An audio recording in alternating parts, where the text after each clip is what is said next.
अच्छा है, अच्छी बात। कल देखो हमने स्कंदगुप्त इसलिए रोक लिया था, स्कंदगुप्त हम आगे बढ़े नहीं थे। कल हम स्कंदगुप्त जो शुरू करने जा रहे थे, फिर हमारा मन जो है रुक गया। हमने कहा कि स्कंदगुप्त अभी नहीं कराते हैं। अब क्या कर रहे हो? अब जाने दो, अभी न चेक करो, अब यहाँ है ना।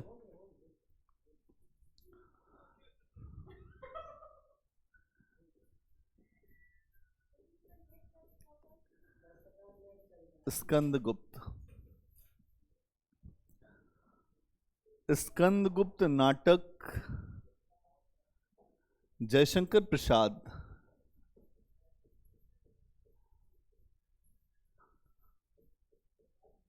हिंदी साहित्य के बहुत सारे रचनाकार हुए हैं, उनमें एक बड़ा नाम है जयशंकर प्रसाद का।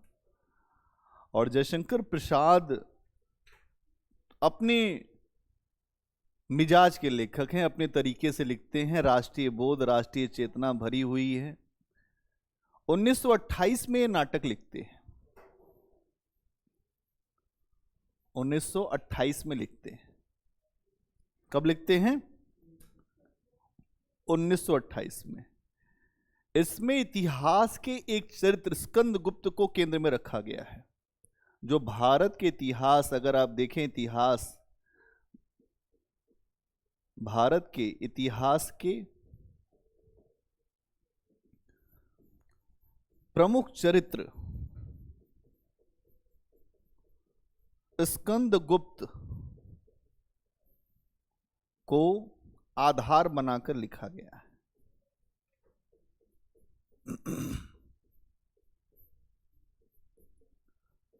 आधार बनाकर लिखा गया है।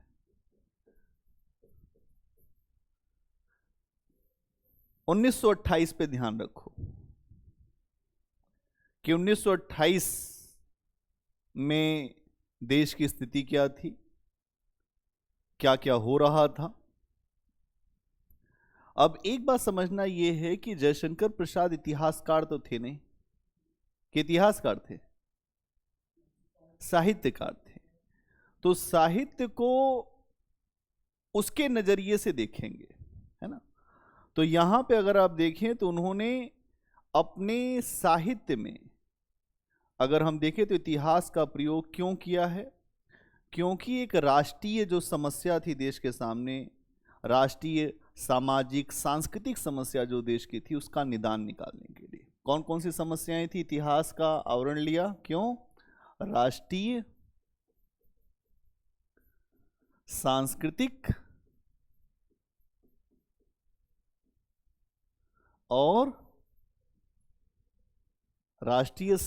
और राजनीतिक, अगर हम देखें सामाजिक भी जोड़ दो,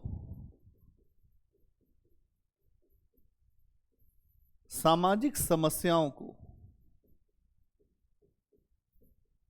को दिखाने के लिए इतिहास के एक पुरुष जो गुप्त वंश से जुड़ा हुआ स्कंदगुप्त, उसका सहारा लिया है।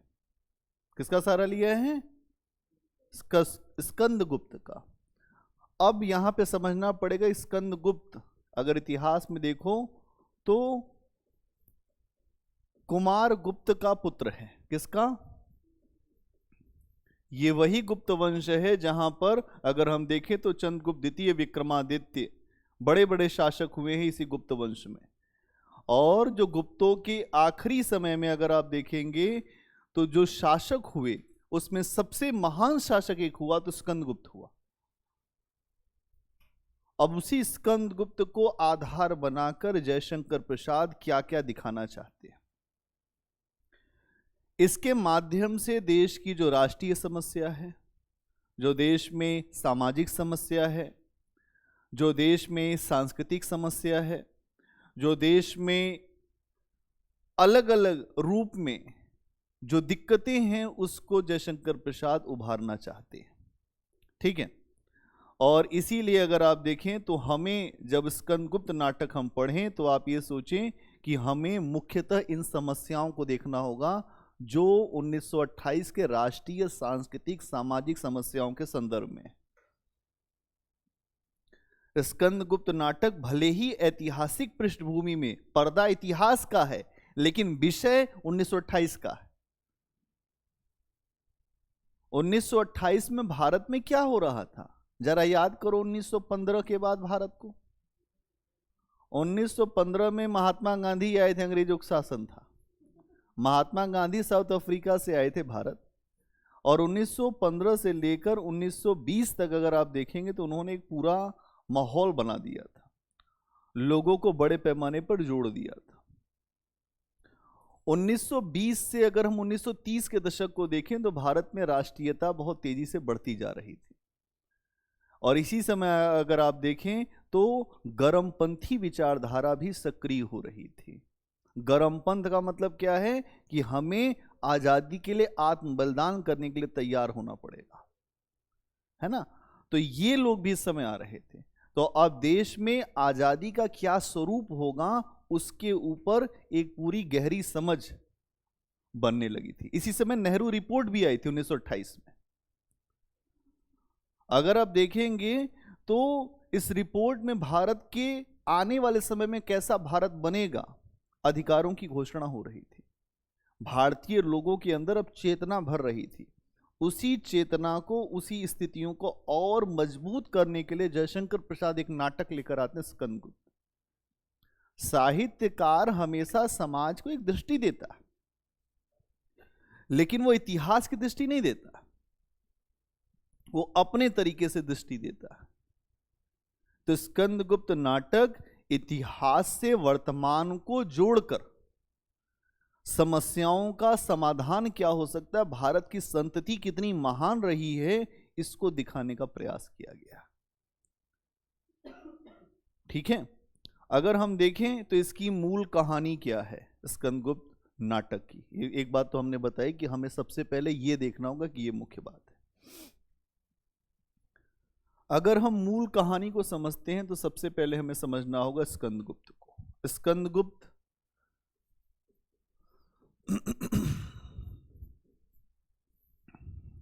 कौन है? कुमारगुप्त और देवकी का पुत्र है। इसकी मां का नाम है देवकी, और इसे युवराज घोषित कर दिया गया है। ध्यान समझना, स्कंदगुप्त नाटक में लोगों के हाथ पांव फूल जाते हैं, लेकिन हम ऐसा बता देंगे कि हाथ पांव फूलेंगे नहीं, आप और अच्छे हो जाएंगे।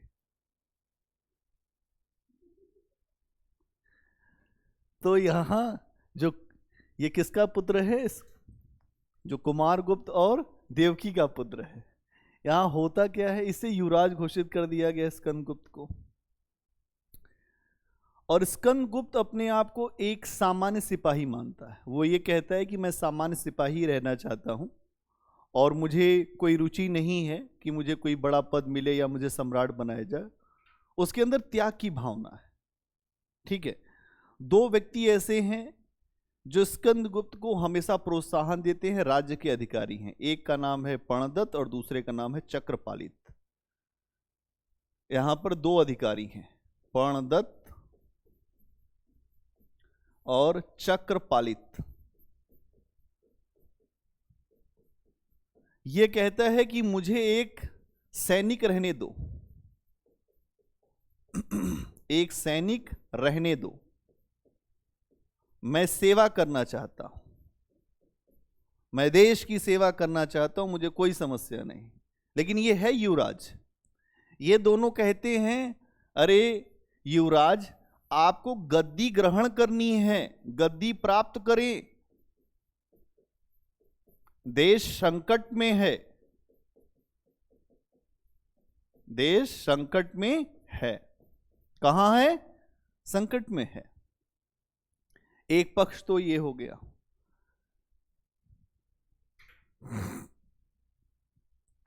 जैसा हमेशा राजघरानों में होता है कि राजा लोग एक से ज्यादा विवाह करते, यही हाल यहां पे थी कुमारगुप्त की।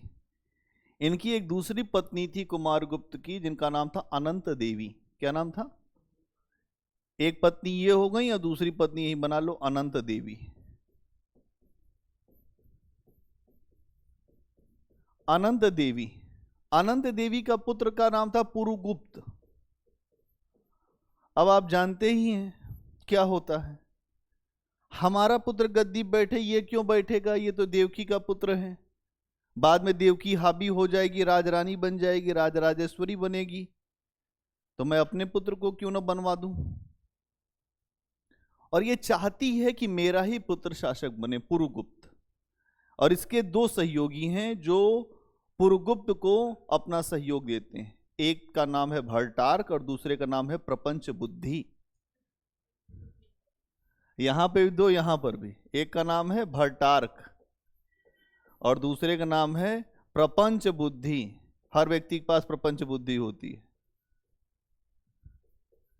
ये दोनों जो हैं इसको शासक बनाने का प्रयास करते हैं। मतलब ये जो दरबार है वो षड्यंत्र का घर है।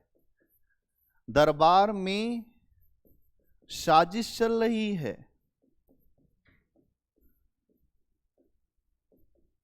आंतरिक कलह है, हर घर में कलह है, चाहे दरबार हो चाहे घर हो, सब जगह कलह ही कलह है। इतनी बात समझ गए?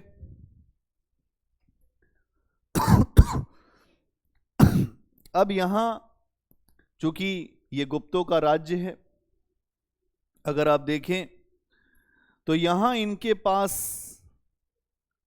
कई अन्य राज्यों की जिम्मेदारी भी है और इसमें एक राज्य इनकी सुरक्षा के लिए हमेशा राह देखता है, उसका नाम है मालव। इतनी बात समझ के आगे बढ़ें। तीसरी घटना है मालव की सुरक्षा की। एक राज्य है मालव, मालव की सुरक्षा।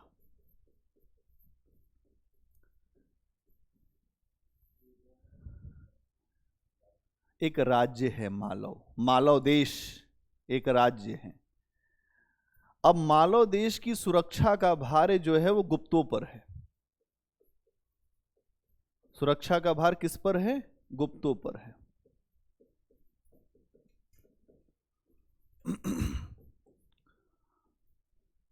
अब क्या समस्या आती है? मालव देश के ऊपर हूणों का आक्रमण हो जाता है। हूण कौन है? ये चीन से आए हुए कबायली लोग हैं जो बड़े खतरनाक हैं, गर्दन उतारते, एक मिनट देरी नहीं लगाते। हूणों का आक्रमण हो रहा है मालव पर। अब हूणों का आक्रमण हो रहा है और यहां समझना पड़ेगा कि मालव देश में कौन कौन है। मालव देश, क्योंकि जो भी बड़े राज्य होते हैं वो छोटे राज्यों की जिम्मेदारी लेते हैं। बड़ा भाई हमेशा छोटे राज्य की या छोटे भाई जिम्मेदारी ले लेता है। तो गुप्तों का राज्य बड़ा था, उनके पास बहुत जिम्मेदारियां थी। एक जिम्मेदारी मालव की भी थी। ऐसी होती है सुरक्षा ट्रीटियां, आज भी होती हैं। जापान के ऊपर हमला अमेरिका के ऊपर हमला माना जाता है।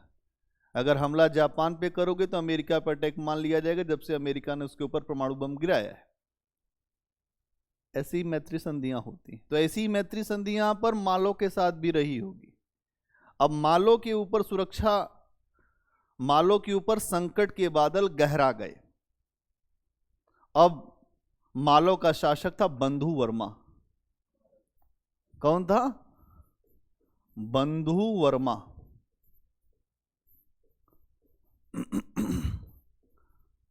अगर आप देखेंगे तो जो एक अभी मूवी आई थी आपकी, वो बाहुबली, तो उसमें भी लगभग इसी तरीके के कुछ हैं चरित्र।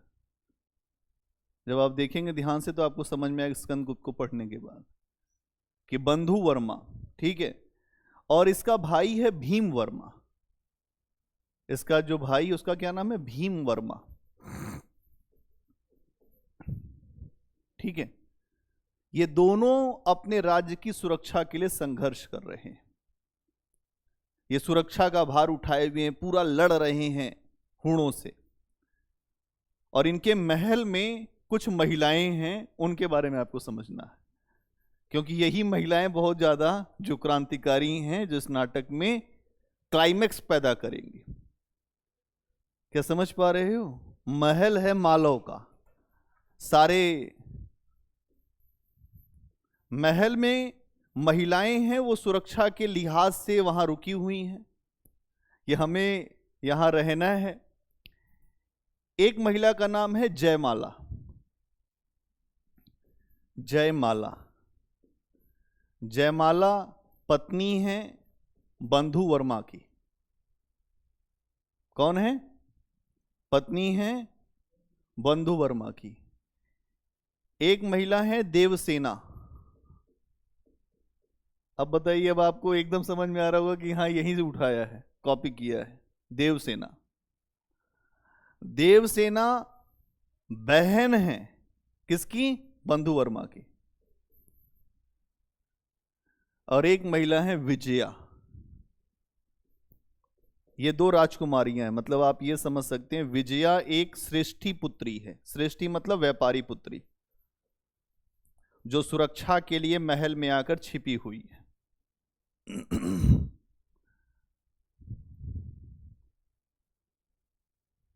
क्या क्लियर है? बहुत बढ़िया। अब क्या होता है? मालो की हार एकदम सुनिश्चित है, हूण आकर खड़े हैं, सब जीत चुके हैं, कुछ बचा नहीं है मालो राज के पास। आखिरी सांसें लगी हुई हैं बंधु वर्मा की, भीम वर्मा की। अब नहीं तो तब राज्य का जो किला है, सारा महल है, वो जीत लिया जाएगा। कुछ भी संभव हो सकता है। अचानक जैसे फिल्मों में होता है, अचानक स्कंदगुप्त जो है घोड़े पर आता है, शक्ति प्रदर्शन करते हूणों को मार काट के बाहर कर देता है। और उसका ये शक्ति प्रदर्शन दो महिलाओं को बड़ा आकर्षित करता है, एक देवसेना और दूसरा विजया। तो दोनों का प्रेम वहीं पे एरो बनाओ, दोनों का प्रेम हो जाता है। मतलब एक व्यक्ति है, उसके लिए प्रेम दो व्यक्तियों का हो रहा है। तो वहीं एरो बनाओ, देवसेना और विजया। विजया खतरनाक नायिका है, वो प्रेम को किसी भी कीमत पर प्राप्त करना चाहती है, चाहे जो हो जाए। अब स्कंदगुप्त सामने है, वो कुछ भी कर सकती है। अब होता क्या है, रक्षा कर देता है स्कंदगुप्त। हमेशा आप जानते हैं कि अगर मान लीजिए कि ऐसे समय पर कोई अच्छा कर दे, तो एक आपने मूवी देखी होगी बाजीराव मस्तानी। देखी? नहीं देखी? मूवी नहीं देखते आप लोग, इसीलिए समझ नहीं पाते हैं। बाजीराव मस्तानी में क्या होता है कि जब राजा छत्रसाल के ऊपर मुसलमानों का आक्रमण बहुत ज्यादा गंभीर हो जाता है, तो वो एक पत्र भेजते हैं बाजीराव को। कहें बाजीराव, आप ही एक अग्रज हैं हिंदुओं के लिए, आप हमारी रक्षा करिए। बाजीराव उतना तेजी से आज तक कोई युद्ध नहीं किए थे जितना तेजी से उन्होंने छत्रसाल की मदद किया। और उस युद्ध के लिए जब बाजीराव पहुंचते हैं, तो वहां पर मुसलमानों का आक्रमण वो विफल करते हैं। वहीं मिलती है मस्तानी, और फिर उसके बाद मस्तानी जो हैं बाद में पहुंचती हैं पूना दरबार। तो ये कहानी आती है ना। अब ये रक्षा के लिए फिर क्या होता है, राजा छत्रसाल कहते हैं मैं आपको सब कुछ दे सकता हूं। यहां पर भी बंधु वर्मा कह रहे हैं मैं अपना राज्य देने को समर्पित हूं, आप सब ले लीजिए। राज्य समर्पित कर देता है। अब राज्य समर्पित करता है तो विजया को यह समझ में आता है राज्य इसीलिए दे रहे हैं कि अपनी बहन की शादी भी करेंगे। अब ठीक है, अब ये चीज यहां होती है। अब विजया जो है उसको प्राप्त करना है स्कंदगुप्त को, चाहे जो हो जाए। इसीलिए वो स्कंदगुप्त के जो भी विरोधी हैं या जो उसके पक्ष में नहीं हैं, उनके साथ मिलकर देवसेना को समाप्त करना चाहती है कि देवसेना को समाप्त कर दिया जाए। क्या कर दिया जाए? देवसेना को समाप्त कर दिया जाए। देवसेना के खिलाफ हमेशा अलग अलग जो बातें करना, यही विजया का काम है। उससे खूब ईर्ष्या करना, और बार बार वो ये प्रयास करती है कि मैं कुछ ऐसा कर दूं कि देवसेना मेरे रास्ते से हट जाए।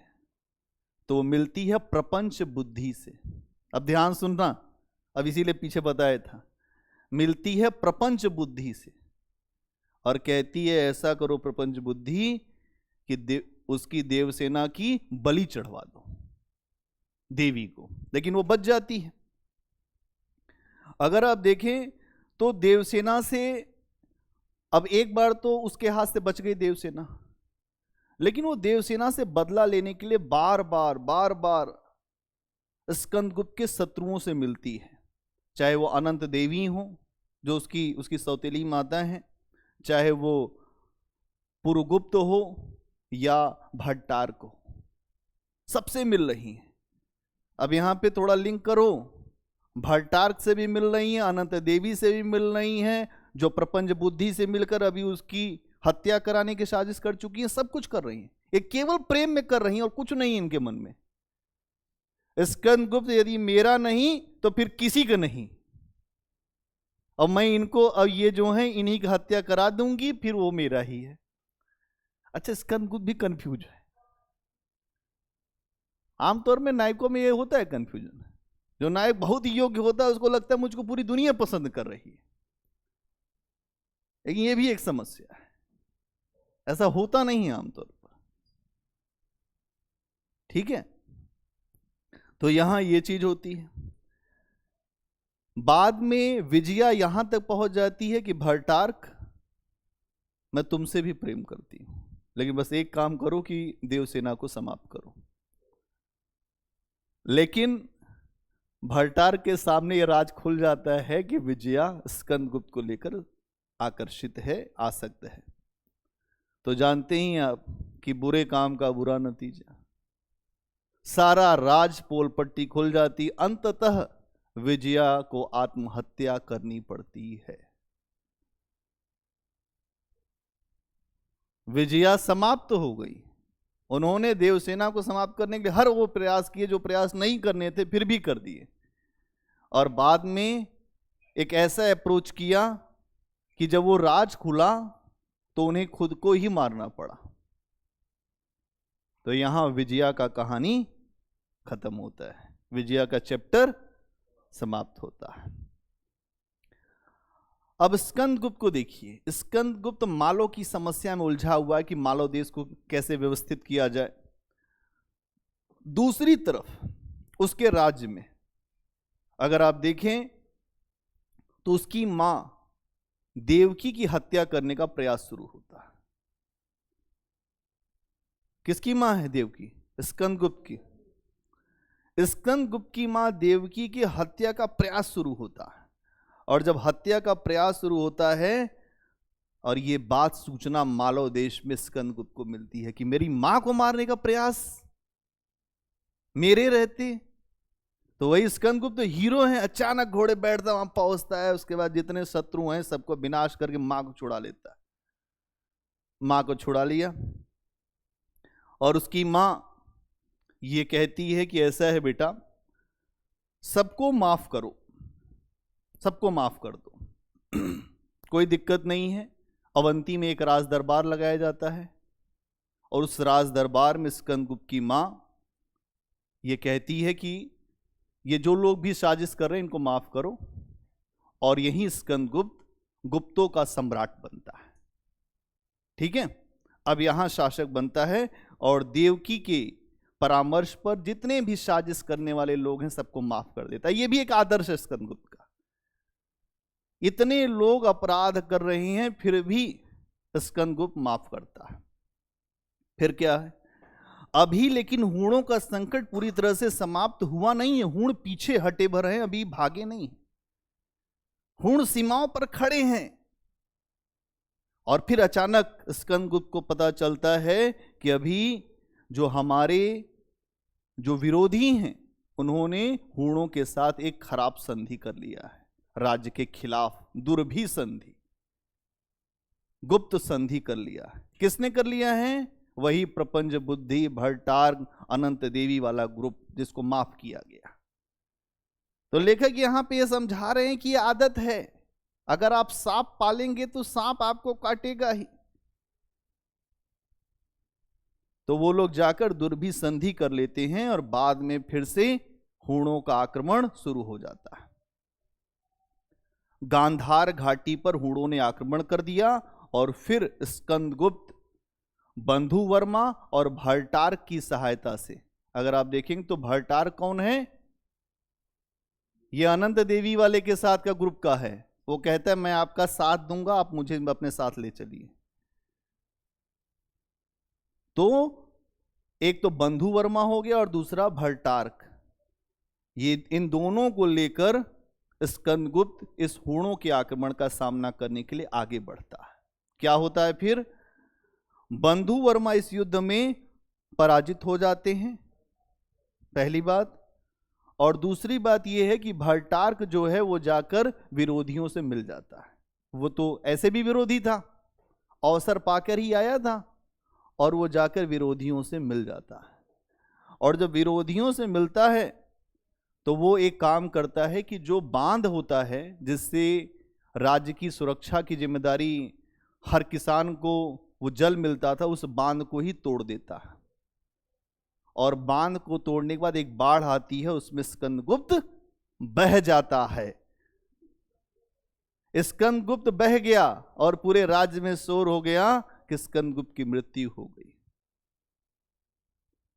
अभी राज्य बसा नहीं था, लेकिन साजिशकर्ताओं के द्वारा राज्य को किस तरीके से समाप्त किया गया, इसे यहां समझाने का प्रयास किया गया। अब पूरा अवंती राज्य अनाथ सा दिखाई दे रहा है, कोई है ही नहीं, कोई है नहीं अवंती राज्य को संभालने वाला। इसलिए साम्राज्य को पुनः संगठित करने के लिए, हूणों के आक्रमण से बचने के लिए पर्णदत्त सामने आते हैं। कौन है पर्णदत्त? अभी लिखा था स्टार्टिंग में, हाँ। पर्णदत्त आते हैं और कहते हैं, हे देवसेना, हे देवसेना, हमारे राजा तुमसे इतना लगाव रखते थे, तुम कुछ कर सकती हो। पर्णदत्त देवसेना को प्रोत्साहित करते हैं और देवसेना के साथ घूमते हैं पूरे राज्य में, भिक्षा मांगते हैं कि ऐसा है देवसेना, हमें और तुम्हें पूरे राज्य में घूमना होगा, भिक्षा मांगना होगा और धन एकत्र करके हमें शत्रुओं का सामना करना पड़ेगा, एक सेना बनानी पड़ेगी। ये धन हम क्यों एकत्र करना चाहते हैं? क्योंकि एक सेना बनाएंगे और सेना बनाकर फिर हम टूट पड़ेंगे शत्रुओं पर। लेकिन अचानक घटना में नाटकीय बदलाव आता है। स्कंदगुप्त जिस बाढ़ में आगे आगे था, यह मान लिया गया था उसकी मृत्यु हो चुकी है, वो किसी एक जगह वो जिंदा रह जाता है, वो बच जाता है, वो आता है वापस। और जैसे ही वो वापस आता है, सबके अंदर जीने की इच्छा जाग उठती है कि आज फिर जीने की तमन्ना है, अब सब जीने के लिए तैयार हैं। ठीक है, अब फिर क्या होता है कि उसको जैसे ही लोग आते हैं, वो उसको देखकर ही साहस आ जाता है। सारी सेना है और फिर स्कंदगुप्त है, उसने हूणों को बहुत अच्छी तरह से पराजित किया, हरा दिया। और उसके बाद स्कंदगुप्त भीतर की जो समस्याएं उनका भी समाधान कर देता है और ऐसा लगता है कि अब सब कुछ अच्छा हो रहा है और राज्य आंतरिक और बाह्य दृष्टि से सुरक्षित हो जाता है। तो सामान्य तरीके से अब आपको यह समझ में आना चाहिए कि देवसेना और स्कंदगुप्त का विवाह होना चाहिए, लेकिन यहां यही नहीं है। स्कंदगुप्त बार बार उसके मन में एक विचलन आता है रह रह के। कभी कभी उसको लगता है कि जब वो बाढ़ में बहा था, तो उस समय उसके दिमाग में एक बात आती है कि वो निर्वाण प्राप्त करे, उसमें बड़ी शांति है कि बौद्धों का निर्वाण ले लेता तो बहुत अच्छा होता। फिर वो देखता है कि योगियों की समाधि लगाई जाती है, ये योगी लोग इतनी समाधि लगाते, ये क्या है, मैं समाधि लगाऊं, क्या राज्य भोगूं। इसीलिए तो कहता है कि मुझे एक सिपाही बनना है, मैं राजा नहीं बनना चाहता हूं। इसके अलावा पागलों जैसा बनना चाहता है कि उसको कोई सुध-बुध न रहे, कोई उसे जानता ना हो कि स्कंदगुप्त इतना महान है, कहीं जा सके कहीं आ सके कोई न जाने। और दूसरी तरफ एक तो एक पक्ष ये हो गया दूसरा पक्ष ये है कि वो देवसेना को लेकर बहुत आसक्त भी है, अनुसक्त भी है, अनुरक्त है, अनुराग रखता है देवसेना को लेकर। वो एक बात कहता भी है नाटक में कि उसे कोई लालसा नहीं है किसी चीज की, ना राज्य की लालसा है, न किसी वो धन संपत्ति की लालसा है। केवल एक लालसा है कि अगर देवसेना सहमति दे दे तो वह उसके साथ एकांत में किसी कानन में अपना जीवन व्यतीत कर लेगा, जंगल में, और देवसेना के साथ रहना चाहता है, बाकी उसके जीवन में कोई इच्छा नहीं। अब इतनी छोटी सी इच्छा है तो यहाँ पर जो लगाम है वो जयशंकर प्रसाद के हाथ में है। तो प्रसाद इस तरह की लगाम जो है ढील नहीं देने वाले हैं, क्योंकि जयशंकर प्रसाद की आदत है कि उनकी नायिका इतना बड़ा त्याग कर देगी कि वो हल्का फुल्का त्याग नहीं करती, वो अपने प्रेमी का ही त्याग करती है। और वो त्याग इसलिए करती है कि राष्ट्रीयता की भावना है। अगर मैं प्रेम करने लग जाऊंगी तो मेरा स्कंदगुप्त जो है वो राज्य की सुरक्षा भूल जाएगा, इस तरह की समस्या में आ जाएगा। तो यहां पर यही मामला है। ठीक है। अब स्कंदगुप्त क्या चाहता है? स्कंदगुप्त चाहता है कि हम लोग एक हो जाएं और उसके प्रति अपना पूरा समर्पण करना चाहता है। लेकिन देवसेना जब आती है सामने, राजदरबार में बुलाया जाता है, देवसेना आइए आप। देवसेना हाथ जोड़कर क्षमा मांगती है, कहती है मैं आपसे क्षमा चाहूंगी, मैं आपसे प्रेम करती हूं, इसमें कोई समस्या नहीं। लेकिन फिर वही मिस मालती वाला प्यार है, प्रेम करती हूं और मैं आपसे क्षमा चाहती हूं और इनकार करती हूं। क्यों? क्योंकि मैं ये चाहती हूं कि आप देश के लिए आगे बढ़े, आप राज्य के लिए जिए। और रचना का अंत न तो जो सुख में होता है, ना तो बहुत जो दुख में होता है। इसीलिए इस रचना को कहते हैं प्रसादांत। स्कंदगुप्त नाटक को कहते हैं जो प्रसादांत। एक जो विशेष जो रस होता है उसको कहते हैं कि अलग तरीके से किसी नाटक को समाप्त किया गया। ठीक है, तो यहां ये बात है। इसके अलावा कुछ ऐसी कहानियां भी इस नाटक में साथ में चलती हैं, जैसे श्रीलंका का राजकुमार जो है वो भारत घूमने आता है। वो भारत के बारे में उसने सुना था कि भारत भूमि इतनी महान है, मैं भी भारत भूमि देखने जाऊंगा, मैं भी गुप्त साम्राज्य का वैभव देखूंगा। और जब वो भारत आता है तो उसको ये पता चलता है कि यहाँ बाहरी शत्रु से ज्यादा भीतर घाती शत्रु ज्यादा है। तो लेखक ने यह दिखाया है कि जो विदेशी लोग हैं वो भी हमारी संस्कृति के प्रति आकर्षण रखते हैं, और स्कंदगुप्त की वो सहायता भी करता है, जो श्रीलंका का राजकुमार है, कि जो भीतरी लोग हैं जो हमेशा उसके खिलाफ जा रहे हैं उनको समाप्त करना आवश्यक है, उनका दमन करना आवश्यक है। ठीक है। इसके अलावा ऐसे जो सांप्रदायिक माहौल की भी ये बात करता है, जहां पर बौद्ध धर्म या जो ब्राह्मण धर्म है उनके बीच में जो संघर्ष हो रहे हैं, उनको भी लेखक इसी विदेशी राजकुमार के माध्यम से दिखाता है कि ये विदेशी जो राजकुमार है वो देखता है कि भारत में सांप्रदायिकता भी है, उनके बीच भी समस्या है। अब ये जो सांप्रदायिकता है, जो बौद्ध धर्म की या जो ब्राह्मण धर्म की, इसे हिंदू मुस्लिम से तुम जोड़ के देखो, 1928 के भारत में यही समस्या है। तो यहां लेखक अब चूंकि हिंदू मुस्लिम तो नहीं दिखा सकते, तो इस तरीके से उन्होंने दिखाया कि यहां पर जो सांप्रदायिकता की समस्या है उससे देश के लिए क्या खतरा पैदा हो रहा है।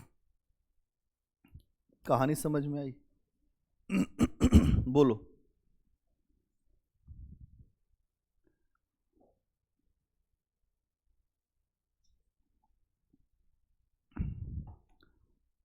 तो नायिका कौन है इसमें? अच्छा किया कि बुरा? ना अच्छा किया ना बुरा। अच्छा किया होता, अरे यही बात जो पहले बोल दी होती तो विजया बेचारी न मरती, तुमको शादी नहीं करना बता देती। इसीलिए विजया आत्महत्या करना पड़ गया विजया को। उसने बहुत, इसीलिए बहुत जल्दबाजी नहीं करना चाहिए। अब आते हैं स्कंदगुप्त नाटक के राष्ट्रीय चेतना पर। ये बात हो गया, इसमें कुछ लिखना तो नहीं, कहानी समझ में आ गई ना? बहुत बढ़िया।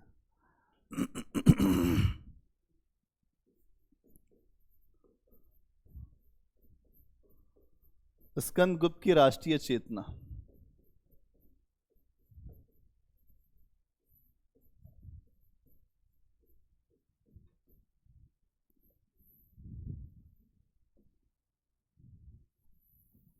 क्या हुआ मनीष?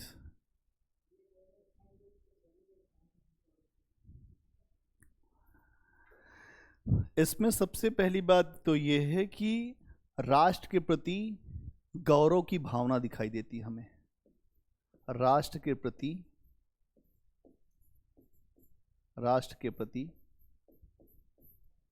गौरव की भावना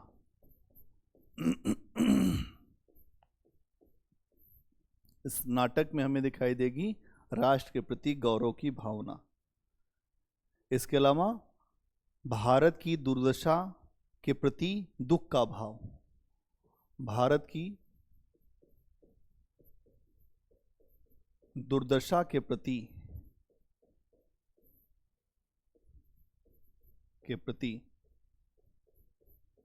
वेदना या दुख का भाव,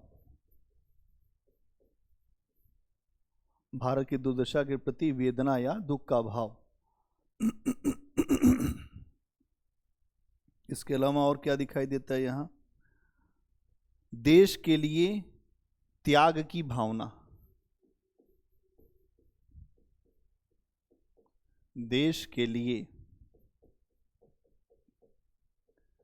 त्याग की भावना।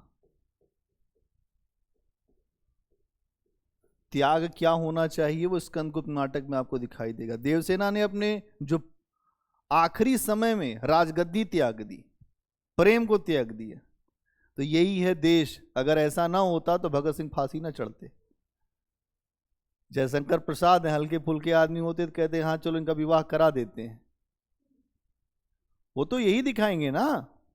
1923 में अगर आप देखेंगे तो जो भगत सिंह को फांसी हुई है ना, 1923 में ही हुई थी ना, चलो देख लेंगे। जो भगत सिंह को फांसी हुई, मतलब यहां पे ये है कि राष्ट्र के लिए अपना आत्म बलिदान करना सबसे बड़ा बलिदान।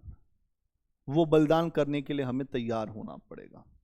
इसके अलावा विदेशी लोगों के द्वारा अपने देश की प्रशंसा कराना, विदेशी लोगों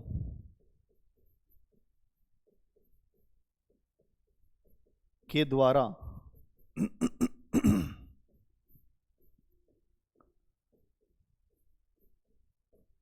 अपने देश की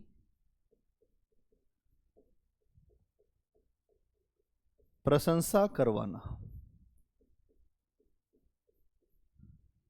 कि जो विदेशी लोग हैं उनके द्वारा अपने देश की प्रशंसा करवाई जाए। इसीलिए श्रीलंका का राजकुमार आया, उसने भारत भूमि के बारे में बहुत कुछ कहा। इसके अलावा देश की जो बांटने वाली शक्तियां हैं उनको भी रोकने का प्रयास। हाँ, विभाजनकारी शक्तियों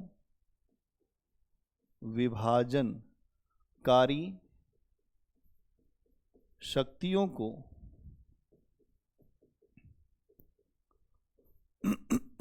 रोकने का प्रयास,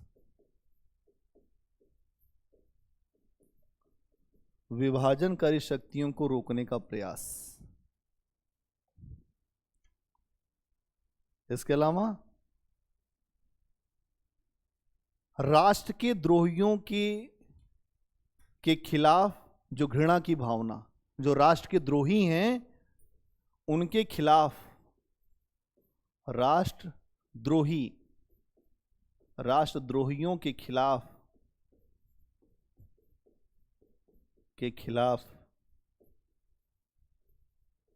घृणा की भावना।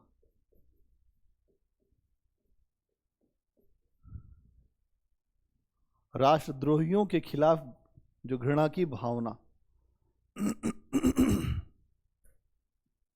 इसके अलावा राष्ट्र के प्रति जो हीन भावना है लोगों के मन में, उस पर प्रहार। अपने देश को अच्छा न मानना, दूसरे देश को बड़ा महान मानना, राष्ट्र के प्रति हीन भावना पर प्रहार। राष्ट्र के प्रति हीन भावना पर प्रहार,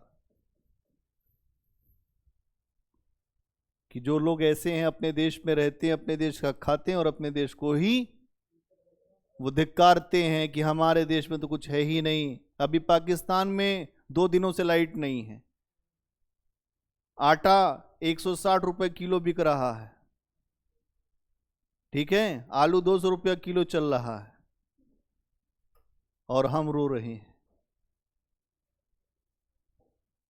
तो यहां समझना यह पड़ेगा कि जिस देश में रहते हैं उस देश का सम्मान करना सीखना पड़ेगा, नहीं तो देश बचेगा नहीं कि आप जहां रहेंगे।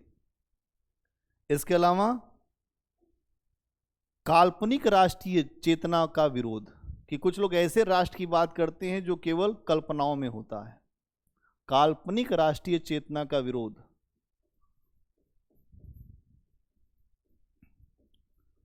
काल्पनिक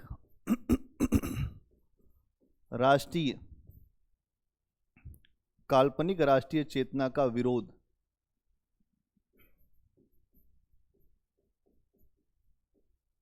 चेतना का विरोध,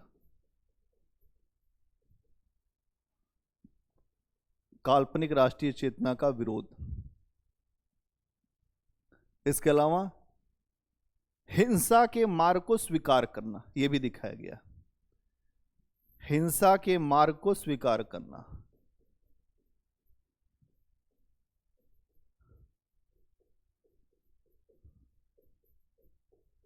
को स्वीकार करना। इतने चीजों से आप जो है राष्ट्रीय बोध को समझेंगे, या राष्ट्रीय चेतना क्या है स्कंदगुप्त नाटक में। बोलो भाई, इतने से ही तुम आंसर लिख सकते हो। अब हम एक एक करके केवल समझा रहे हैं तुम्हें, लिखने पे इसलिए बहुत ज्यादा जोर नहीं, समझने पर थोड़ा तुम्हारे दिमाग में बैठ जाए। कहानी क्या है, वही अलग अलग पात्र आएंगे, उन्हीं के माध्यम से राष्ट्र की चेतना को उभारने का प्रयास लेखक करेगा। ये 1928 का ये आपका नाटक है, और 1928 के भारत में अगर आप देखेंगे तो कांग्रेस के अंदर धीरे धीरे पूरी आजादी को लेकर सुगबुगाहट हो रही थी। सुगबुगाहट क्या होती है? कानाफूसी, बोलना एक दूसरे से कि नहीं आजादी से कम पे बात नहीं बनेगी। बाल गंगाधर तिलक भी बोल रहे हैं कि मेरा स्वराज जन्मसिद्ध अधिकार है, मैं लेकर रहूंगा, है ना। हर तरह की बातें चल रही थी, और इस समय भारत में एक ऐसा दौर आ गया था कि लोग ये कह रहे थे हमें स्वाधीन होना है, दूसरे का शासन नहीं चाहिए, और हम अपने शासन से कम पर संतुष्ट नहीं होंगे। और इसीलिए अगर आप देखेंगे तो स्कंदगुप्त नाटक जब जयशंकर प्रसाद ने लिखा तो उसके लिखने के पीछे मुख्य उद्देश्य तो यही था कि तत्कालीन जो राष्ट्रीय संघर्ष चल रहा है उस संघर्ष को अपने ऐतिहासिक नाटक के माध्यम से दिखाया जाए। जयशंकर प्रसाद, मुंशी प्रेमचंद, ये लोग कोई साहित्यकार भर नहीं हैं, ये सब देश की आंखें हैं। इसीलिए हमेशा साहित्यकार बोला है, कवि बोले हैं तानाशाही के खिलाफ, इसीलिए कवियों का बड़ा महत्व है देश में।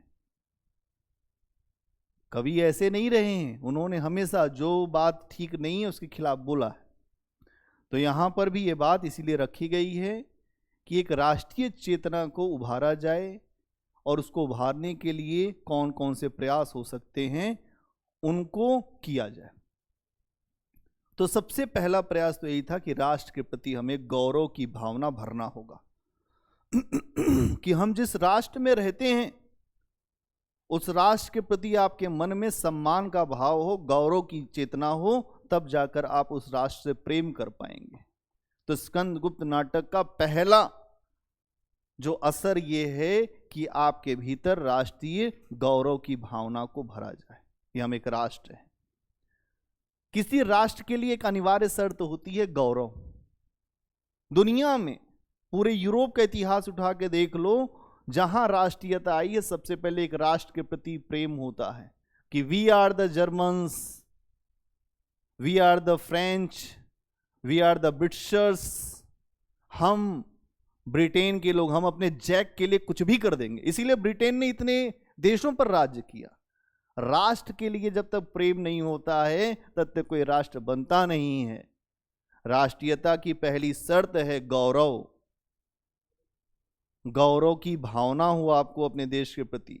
यदि गौरव का भाव नहीं होगा तो राष्ट्रीयता नहीं आएगी, और राष्ट्रीयता नहीं आएगी तो राष्ट्र नहीं बनेगा। क्या समझ में आया? स्कंदगुप्त नाटक में यही राष्ट्रीय गौरव की भावना कई जगह दिखाई देती है। जैसे कुछ एग्जाम्पल्स आप देखेंगे तो ये जगह आता है, हिमालय के आंगन में उसे प्रथम किरणों का दे उपहार, उषा ने हंसकर अभिनंदन किया और पहनाया हीरक हार।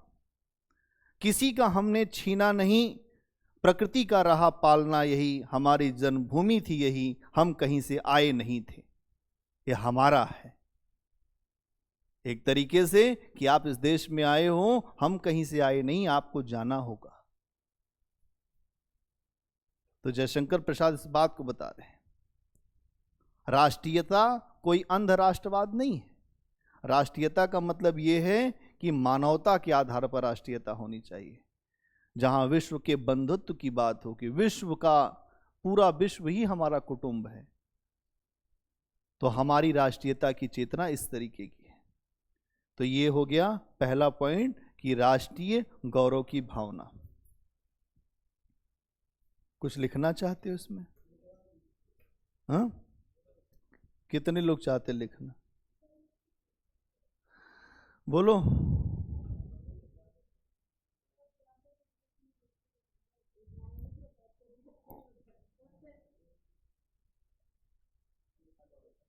हाँ ठीक, चलो लिखो, दो दो लाइन लिखते चलो, लिख लो। राष्ट्रीयता की अनिवार्य शर्त है, पहले पॉइंट में लिखिए, राष्ट्रीय गौरव की भावना।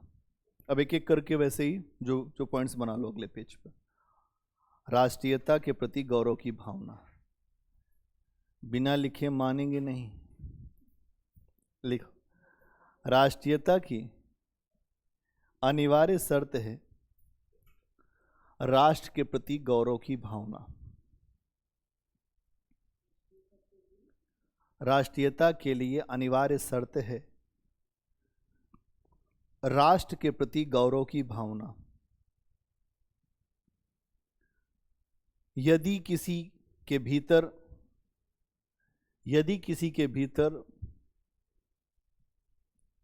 राष्ट्र के प्रति, यदि किसी के भीतर राष्ट्र के प्रति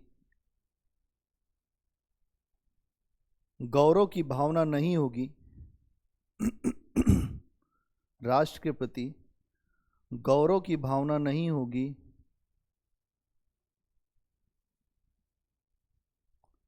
तो राष्ट्रीयता की भावना उत्पन्न नहीं हो सकती। तो राष्ट्रीयता की भावना उत्पन्न नहीं हो सकती।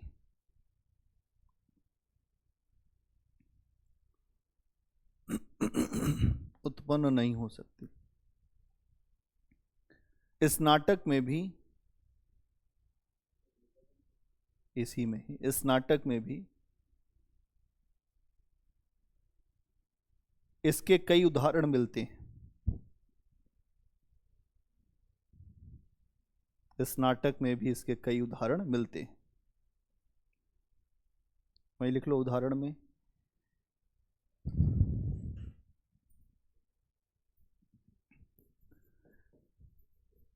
हिमालय के आंगन में, हिमालय के आंगन में उसे प्रथम किरणों का दे उपहार। हिमालय के आंगन में उसे दे प्रथम किरणों का उपहार, किरणों का उपहार। हिमालय के आंगन में उसे दे प्रथम किरणों का उपहार, डैश डैश डैश। किसी का हमने छीना नहीं, अगला पॉइंट, किसी का हमने छीना नहीं, किसी का हमने छीना नहीं, किसी का हमने छीना नहीं, प्रकृति का रहा पालना यही। किसी का हमने छीना नहीं, हमने छीना नहीं, प्रकृति का रहा पालना यही, पालना यही, प्रकृति का रहा पालना यही, हमारी जन्मभूमि थी यही। अगला इसके नीचे, हमारी जन्मभूमि थी यही, कहीं से हम आए नहीं थे कहीं से हम आए थे नहीं, कहीं से हम आए थे नहीं,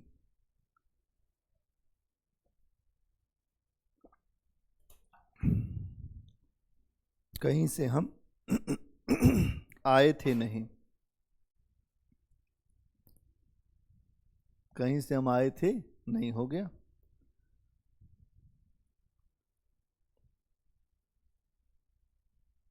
चलो अगला पॉइंट बनाओ।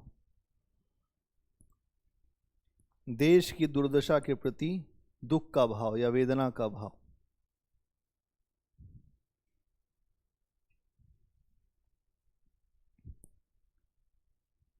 दुख का भाव।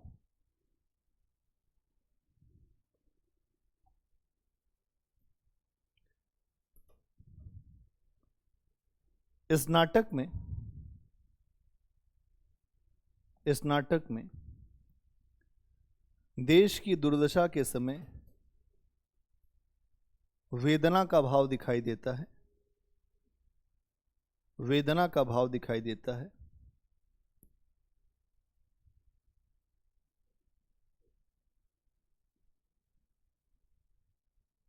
जयशंकर प्रसाद स्कंदगुप्त के माध्यम से इस बात को सामने रखते हैं।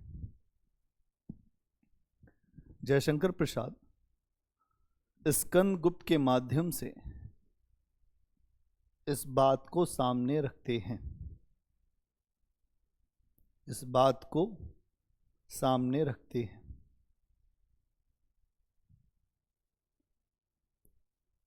अब लिखिए उदाहरण स्कंदगुप्त का।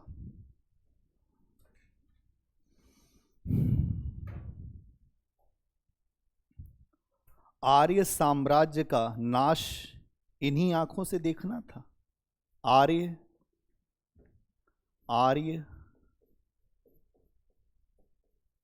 साम्राज्य का नाश इन्हीं आंखों से देखना था, इन्हीं आंखों से देखना था। हृदय कांप उठता है, हृदय कांप उठता है। देशाभिमान गरजने लगता है,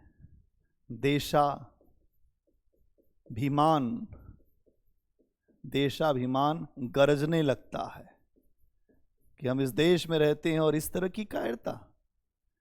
देशाभिमान गरजने लगता है। मेरा स्वत्व न हो, मुझे अधिकार की आवश्यकता नहीं। मेरा स्वत्व न हो, मुझे अधिकार की आवश्यकता नहीं।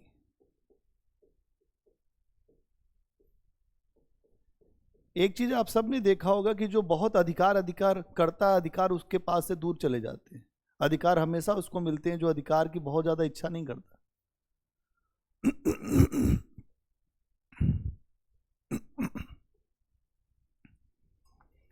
तो क्या, हाँ, अधिकार पे ही लिखा था ना।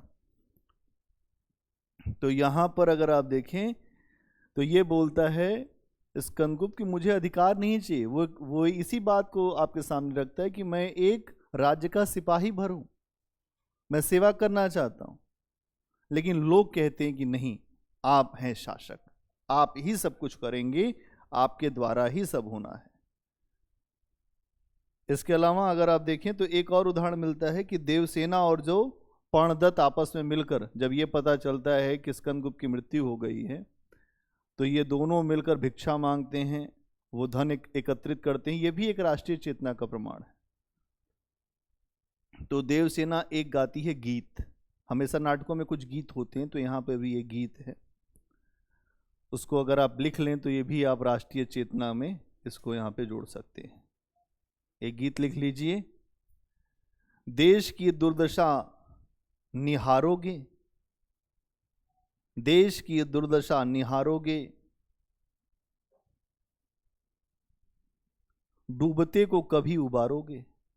देखिए कितना बढ़िया गीत लिख रही है। देश की दुर्दशा, वो गीत वहां पर जो आम लोगों के बीच में गाती है जाकर, देश की दुर्दशा निहारोगे, हाँ जो निहारोगे, डूबते को कभी उबारोगे, उबारोगे, उबारोगे, उबारोगे, हारते ही रहे, हारते ही रहे, न है कुछ अब, हारते ही रहे, हारते ही रहे, न है कुछ अब, न है कुछ अब, दाव पर, दाव पर आपको न हारोगे, दाव पर आपको न हारोगे। मतलब अपने को नहीं हराना चाहते क्या? कब तक बचाओगे अपने आप को? आपको न हारोगे। आगे लिखो, कुछ करोगे कि बस सदा रोकर, कुछ करोगे कि बस सदा रोकर, कुछ करोगे कि बस सदा रोकर, दीन हो दैव को पुकारोगे, दीन हो दैव, दैव मतलब भगवान, दैव को पुकारोगे, पुकारोगे। आदमी रोता रहता है ना, हमेशा रोता रहता है। कुछ करोगे कि बस सदा रोकर, दीन हो कमजोर बनकर दैव को पुकारोगे। अगली लाइन लिखो, सो रहे हो तुम, सो रहे हो तुम, न भाग्य सोता है। अपने ऊपर भी इंप्लीमेंट कर लेना। सो रहे हो तुम, न भाग्य सोता है, आप बिगड़ी तुम ही सवारोगे, आप बिगड़ी तुम ही संवारोगे, आप बिगड़ी तुम ही सवारोगे।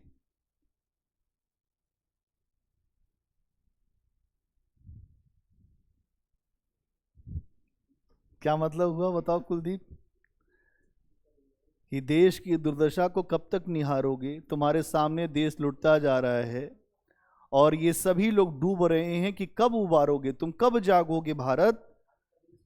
हाँ, भाग्य कभी नहीं सोता। लोग कहते हैं हमारा भाग्य नहीं काम कर रहा है। भाग्य तो हमारा तब काम करेगा जब हम खड़े होंगे, अपनी बिगड़ी तुम ही संवारोगे, कोई और नहीं संवार सकता। लोग कहते हैं नहीं हमको ऐसा करा दीजिए, अरे कुछ कोई नहीं करा सकता, आप ही बिगड़ी स्वयं संवारोगे। और एक जगह आता है, उतरोगे अब कब भूभार, मतलब भगवान से लोग ये प्रार्थना करते हैं, स्कंदगुप्त नाटक में ही आता है जगह, उतारोगे अब कब भूभार, बार बार क्यों कह रखा था लूंगा मैं अवतार। उतारोगे कब, उतारोगे अब कब भूभार, भगवान से प्रार्थना कर रहे हैं कि उतारोगे कब तुम भूभार, ये जो धरती का भार है, बार बार क्यों रखा था कि मैं लूंगा अवतार। तो हमेशा यही कहते हो कि मैं अवतार लूंगा। उमड़ रहा है इस भूतल पर दुख का पारावार, यहां धरती पर जो दुख नहीं आ रहा है, बाढ़ आ रही है दुखों की, और अभी तुम आ नहीं रहे हो। सावधान हो अब तो सुनो हमारी पुकार। भगवान से इतनी प्रार्थना और इतनी प्रार्थना, हे भगवान अब देखो, अब इतने हूण आ गए हैं, अंग्रेज इतने बैठे हुए हैं, सारा शासन इनके हाथ में, रोज मारते हैं, रोज पीटते हैं, फिर भी तुम कुछ नहीं कर पा रहे हो।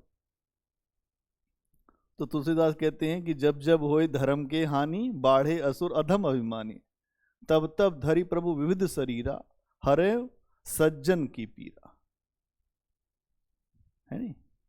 फिर गीता में भी आता है, यदा यदा हि धर्मस्य ग्लानि भवति भारत अभ्युत्थानम धर्मस्य तदात्मानं सृजाम्यहम्।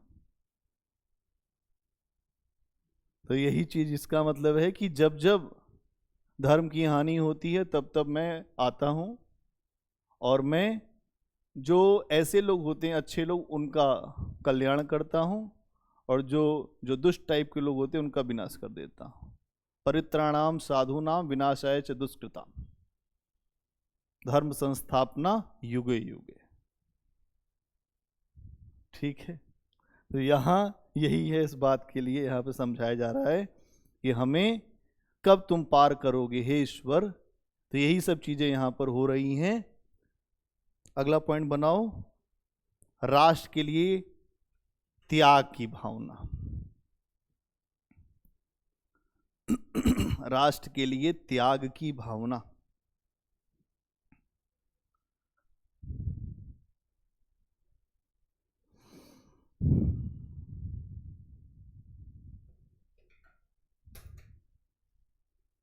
इस नाटक में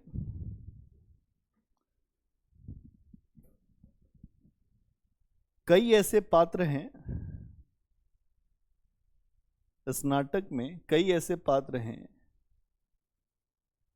जो देश के लिए सब कुछ निछावर कर देना चाहते हैं। जो देश के लिए सब कुछ निछावर मतलब जो बलिदान करना चाहते हैं, अपना सब कुछ निछावर करना चाहते हैं, देश के कल्याण के लिए स्वार्थों की भी बलि देना चाहते हैं। देश के कल्याण के लिए, देश के कल्याण के लिए अपने निजी स्वार्थों की बलि देना चाहते हैं, निजी स्वार्थों की बलि देना चाहते हैं। इसमें हम देवसेना और भीम वर्मा के कथन को देख सकते हैं।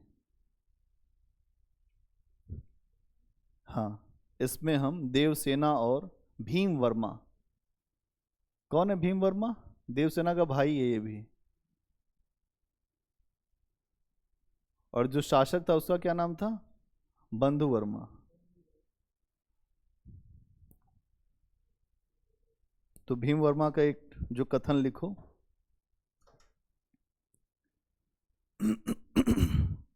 समस्त देश के कल्याण के लिए, समस्त देश के कल्याण के लिए एक कुटुंब की भी नहीं,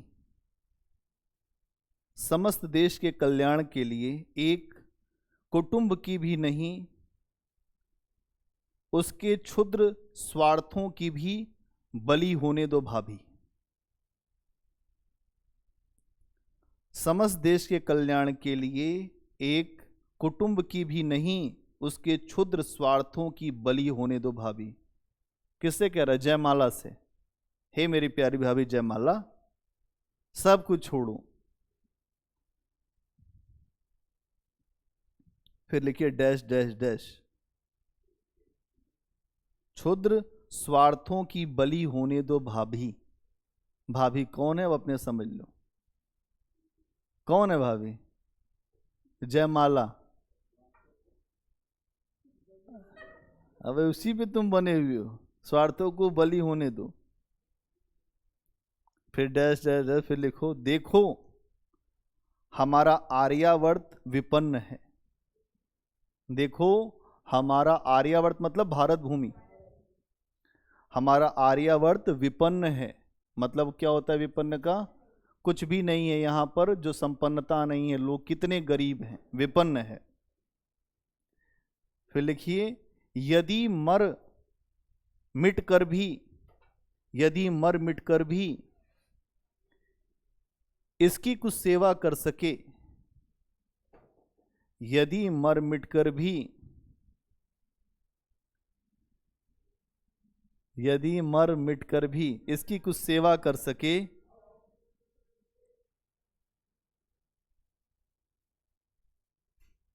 तो कोई बड़ी बात ना होगी।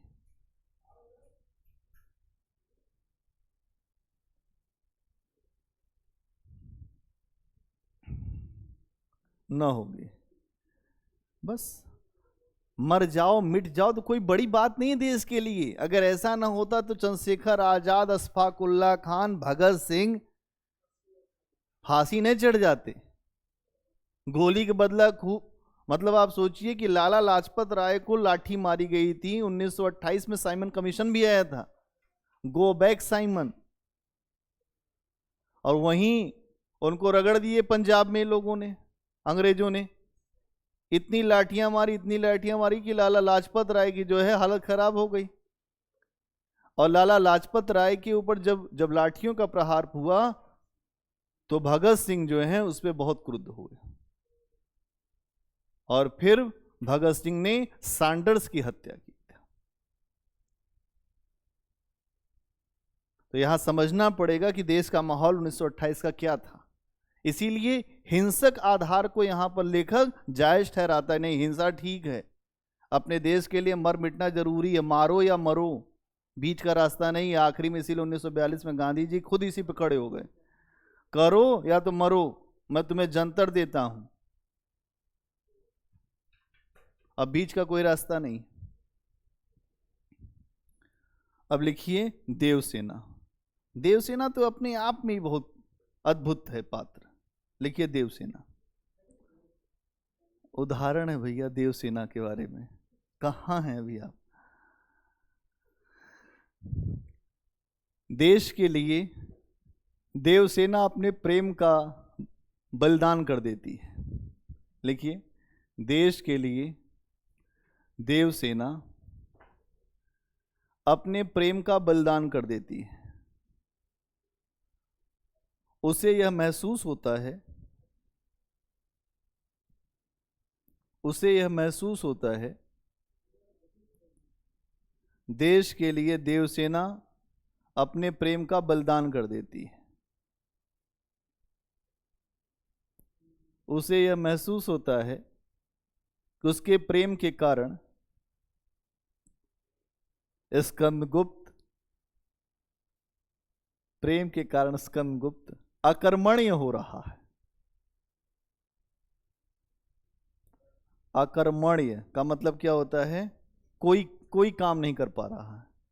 होता है ना आमतौर पर, जब कोई ऐसी चीज हो जाती है, प्रेम जैसी चीज, तो ये रोग हो जाता है। इस रोग के बाद कोई और इलाज संभव नहीं है कि नहीं? प्रेम से बड़ा, इसीलिए तो एक जो मूवी बनी थी प्रेम रोग, ये भी एक रोग है। तो यहां पर कौन डॉक्टर है? जो देवसेना। उसको समझ में आ गया कि ये वाला रोग इनको हो गया है, या कर्मण्य हो जाएंगे, इसलिए जो है इलाज करना जरूरी है। वो भी समय से इलाज हो जाए, नहीं तो पता चलेगा कि हमें भी हो जाएगा। इसलिए यहां पर ये काम हुआ है कि नहीं? उदाहरण लिखो। अब क्या वो कहती है? अब इससे तुम उसका जो मर्म समझ पाओगे कि वो उसकी भावना क्या है। हाँ, उदाहरण है, एग्जाम्पल हो कि उसके स्टेटमेंट क्या है। मालव का महत्व तो रहेगा ही। लिखो इन्वर्टर, मालव उसी देश की तो राजकुमारी है, मालव की। वो मालव का महत्व तो रहेगा ही, परंतु उसका उद्देश्य भी सफल होना चाहिए।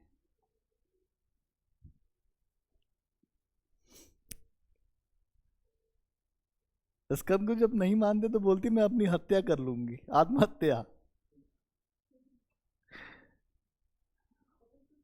उद्देश्य भी सफल होना चाहिए, सफल होना चाहिए, उद्देश्य भी सफल होना चाहिए। उद्देश्य यही है ना कि जो गुप्तों का राज्य भी बचा रहे। आगे लिखिए, आपको अकर्मण्य बनाने के लिए देवसेना जीवित नहीं रहेगी। लिखो, आपको अकर्मण्य बनाने के लिए देवसेना जीवित नहीं रहेगी। तो ये देवसेना भी एक अपने आप में क्रांतिकारी है। जीते जी प्रेम नहीं, मरने भी के लिए हम तैयार हैं।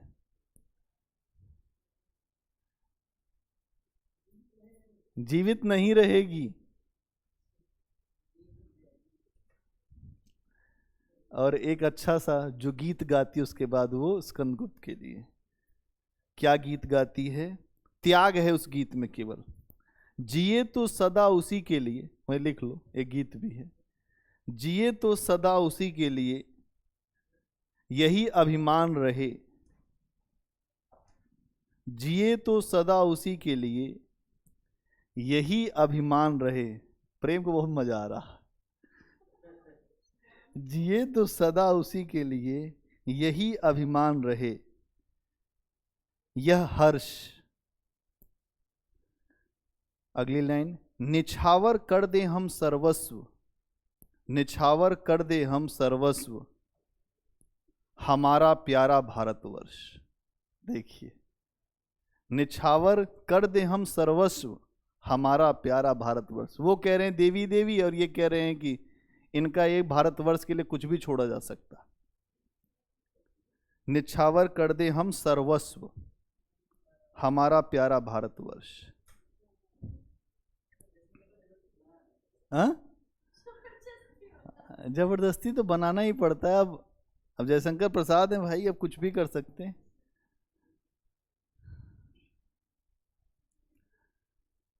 अगला पॉइंट बनाइए, विदेशी पात्रों के माध्यम से देश की प्रशंसा। विदेशी पात्रों के माध्यम से देश की प्रशंसा।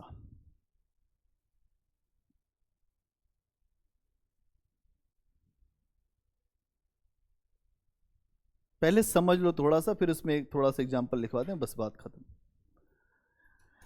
देखो, अगर कोई देश है और उसके अंदर हीनता की ग्रंथि आ गई कि हमारे पास तो कुछ है ही नहीं, बताइए हमारी न संस्कृति है न कुछ है, ऐसे देश का आत्मविश्वास भी मर जाता है। जो आत्मविश्वास होता है, सेल्फ कॉन्फिडेंस होता है, वो भी मर जाता है। तो ऐसे में जयशंकर प्रसाद एक मनोविज्ञान का प्रयोग करते हैं कि अगर आपकी प्रशंसा कोई विदेशी व्यक्ति आके करने लगे तो आपका आत्मबल, आपकी हीनता की भावना दूर हो सकती है।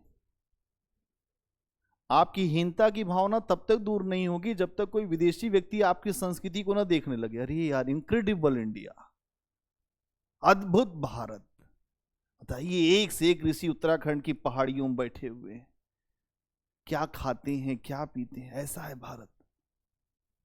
अब आपको लगेगा अरे यार भारत तो इतना अच्छा, हम तो आज तो समझ ही नहीं पाए भारत की संस्कृति के बारे में। यही काम जयशंकर प्रसाद भी कर रहे हैं मनोविज्ञान की सहायता से, कि विदेशी व्यक्ति भारत की संस्कृति को आके कहता है अरे भारत भूमि तो इतनी महान भूमि है कि हमने तो हमेशा इससे कुछ सीखा है, पूरी दुनिया भारत से सीखती रही है, भारत ने सबको ज्ञान दिया है, अध्यात्म दिया है, विश्व गुरु है भारत।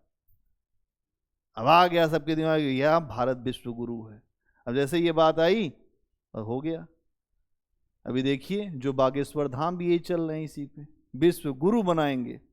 ठीक भी है, मुझे लगता है ठीक कर रहे हैं बेचारे, उनका कोई ऐसा कोई जो दोष नहीं है, लेकिन ठीक है अपने हिसाब से वो भी चल रहे हैं, चलने दीजिए। कुछ ना कुछ चीजें तो होती हैं, उन्हीं चीजों के आधार पर ये पूरा सिस्टम चलता है। सनातन धर्म, उस पे बातें अभी आप देखेंगे, इसीलिए आगे चल के समस्याएं भी हुई हैं। लेकिन फिर भी जो कुछ भी हो रहा है ठीक है। अगर हम यहाँ आए तो हम देखें कि भारत में राष्ट्रीय स्वाभिमान को जगाने के लिए जयशंकर प्रसाद क्या करते हैं। वो इसी मनोविज्ञान का प्रयोग करते हैं और कहते हैं कि हमारी मानसिक जो स्थिति है वही हमारी जो गुलामी का कारण है। हम मन से ही गुलाम हैं, हमको किसी ने गुलाम नहीं बना रखा है। हमारा जो मन है वो अपने आप ये मान चुका है कि हम लोग ऐसे ही हैं, और इस मानसिक गुलामी को तोड़ना बहुत कठिन होता है। अगर आप देखेंगे, हम तब तक नहीं मान रहे थे कि हमारी संस्कृति अच्छी है जब तक स्वामी विवेकानंद जाके शिकागो में उन्होंने बोला नहीं, और उसके बाद जब पूरे विश्व की मीडिया ने उनके बारे में लिखना नहीं शुरू किया। हम तो स्वामी विवेकानंद को भी महान नहीं मानते थे, हमने ये मानना ही शुरू किया जब दुनिया उनको महान मानने लगी तो भारत के स्वामी जी। ये समस्या है। अगर हमारी ये चीज को अमेरिका के व्यक्ति कहे कि ये जो नीम का पौधा है ये बहुत औषधि गुण का है, हमारी नासा की टीम ने रिसर्च किया, तब आपको लगेगा भारत के तो आयुर्वेदाचार्य तो अच्छी बात बताते थे। अब चूंकि नासा बोल रहा है, तो यहां इसी बात को समझाया गया है कि कैसे हमारे यहां हीनता की भावना थी और उस हीनता की भावना को कैसे दूर किया जाए। तो ऐसे जो भारतीय चरित्र थे, स्वामी विवेकानंद जी, रविन्द्रनाथ टैगोर, बहुत सारे ऐसे लोग, उनको जब विश्व ने सम्मान दिया तब जाके हमने भी सम्मान दिया। और धीरे धीरे अगर आप देखेंगे तो जयशंकर प्रसाद भी जो विदेशी पात्रों के माध्यम से अपने देश की संस्कृति, अपने देश की सभ्यता को बेहतर, चूंकि आधार बेहतर है भी भारत का, तो उसकी अच्छी बातों को सामने रखवाने का प्रयास कर रहे हैं कि जिससे भारत के जो लोगों के मन में हीनता की ग्रंथि कि हम तो बड़े छोटे हैं, हम तो बहुत दबे हुए लोग हैं, कुचले हुए लोग हैं, हमारा कोई आधार नहीं है, वंचित हैं, इस मानसिकता से भारत के लोग बाहर निकलें, इसलिए उन्होंने ऐसा काम किया। श्रीलंका का जो राजकुमार, उसका नाम है धातु सेन। क्या नाम है, वही लिख लो, धातु सेन। धातु सेन एक बात कहता है, वहीं पे कोट कर लो, क्या कहता है। अभी जितनी बात बताई वो आपको समझ में आ गई, तो धातु सेन की बात लिख लो। भारत समग्र विश्व का, भारत समग्र विश्व का है, भारत समग्र विश्व का है और संपूर्ण वसुंधरा इसके प्रेम पास में आबद्ध है। संस्कृत निष्ठ खूब अच्छी लिखते हैं जयशंकर प्रसाद। भारत समग्र विश्व का है और संपूर्ण वसुंधरा मतलब पूरी धरती इसके प्रेम पास में आबद्ध है, मतलब भारत के प्रेम में पूरी दुनिया बंधी हुई है। प्रेम पास में आबद्ध है, बंधी हुई। फिर आगे लिखिए, अनादिकाल से ज्ञान की, मानवता की ज्योति, अनादिकाल से ज्ञान की, मानवता की ज्योति यह विकीर्ण कर रहा है। विकीर्ण मतलब होता है फैलाना, विकीर्ण कर रहा है,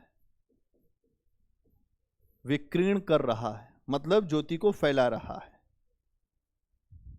विकीर्ण कर रहा है।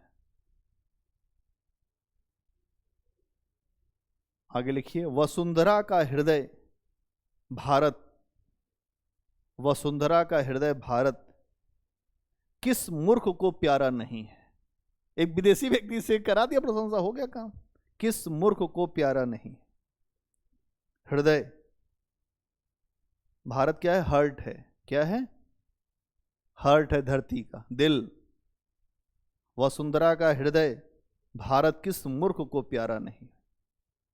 ये धातु सेन कह रहा है, श्रीलंका का राजकुमार कह रहा है, अनादिकाल से जिसने ज्ञान, मानवता की ज्योति, यहीं से बुद्ध हुए, यहीं से महावीर हुए, मानवता की ज्योति यहीं से जो प्रस्फुटित हुई, ऐसा देश है भारत। हाँ हाँ, बहुत प्रशंसा, अच्छी बात बता रहा है, ऐसा नहीं कि केवल ऐसे ही प्रशंसा कर रहा, वो सच्चाई बता रहा है। मानवता की ज्योति यही है, जो ज्ञान की ज्योति भी यही है, और वसुंधरा का हृदय, धरती का हृदय है भारत। और अगर आप देखें तो ये किस मूर्ख को प्यारा नहीं होगा। अगर भारत में रहने वाला भी व्यक्ति इसको प्यार नहीं करता तो मूर्ख है, और मूर्खों से भी महामूर्ख है। अगला पॉइंट बनाओ, जो विभाजनकारी शक्तियों का सामना, विभाजनकारी शक्तियों का सामना, विभाजनकारी शक्तियों का सामना।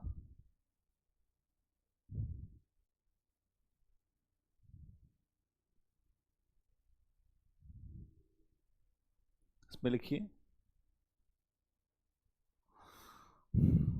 जो शक्तियां देश को बांटती हैं, जो शक्तियां देश को बांटती हैं, उनका सामना करना हर राष्ट्र प्रेमी नागरिक का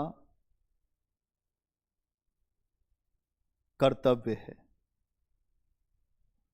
उनका सामना करना हर राष्ट्र प्रेमी का कर्तव्य है या दायित्व है।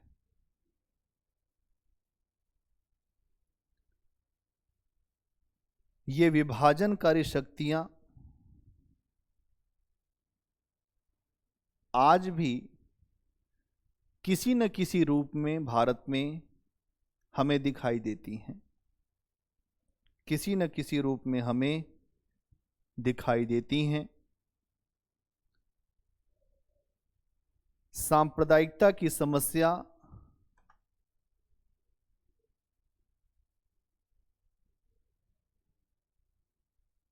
स्कंदगुप्त के काल में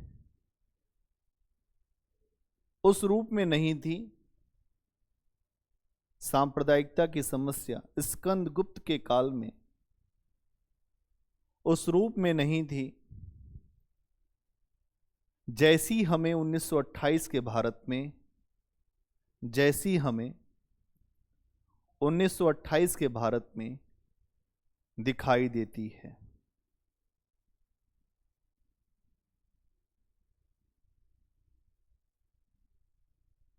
इस नाटक में भारत में दिखाई देती है, 1928 के नाटक में दिखाई देती है। फिर भी इस नाटक में हिंदू और बौद्ध संघर्ष को दिखाया गया है, जो प्रतीक रूप से 1928 के हिंदू मुस्लिम संघर्ष को दिखाता है। रूप से हिंदू मुस्लिम संघर्ष को, 1928 के हिंदू मुस्लिम संघर्ष को दिखाता है।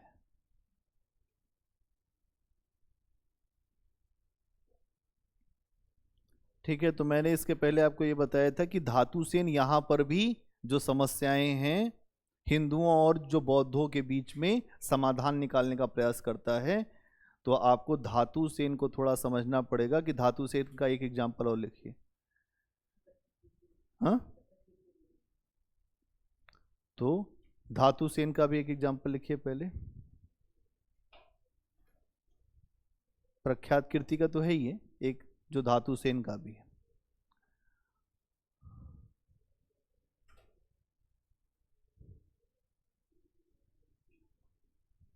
अहंकार मूलक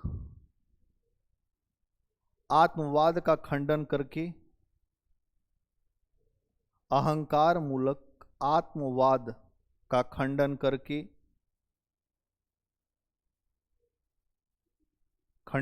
करके गौतम ने, ये कौन है गौतम? गौतम बुद्ध। गौतम ने विश्व आत्मवाद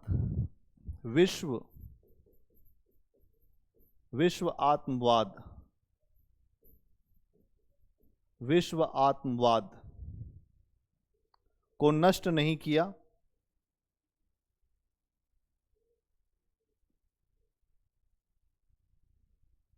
यदि ऐसा करते तो इतनी करुणा की आवश्यकता क्या थी?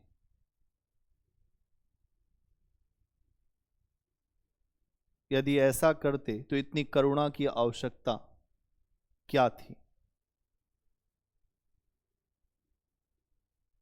ठीक है, एक लिखिए प्रख्यात कीर्ति का कथन।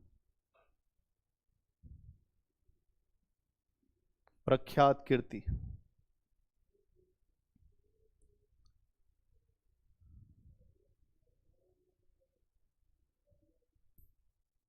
हम लोग एक ही मूल धर्म की दो शाखाएं हैं।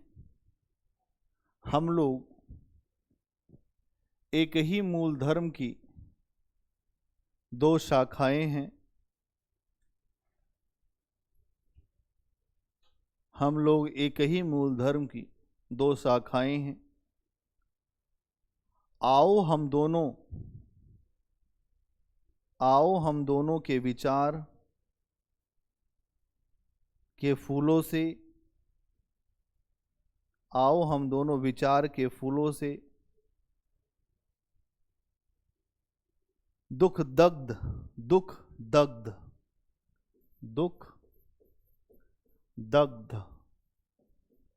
दग्ध का मतलब होता है दुख से जलते हुए, दुख दग्ध मानवों का कठोर पथ कोमल करें।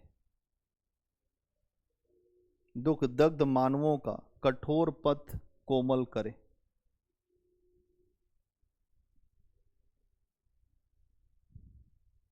ठीक है, अगला पॉइंट बनाइए।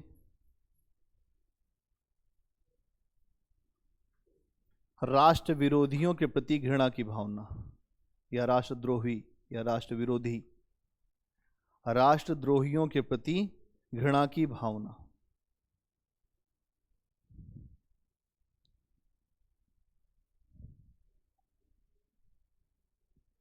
इसमें लिखिए,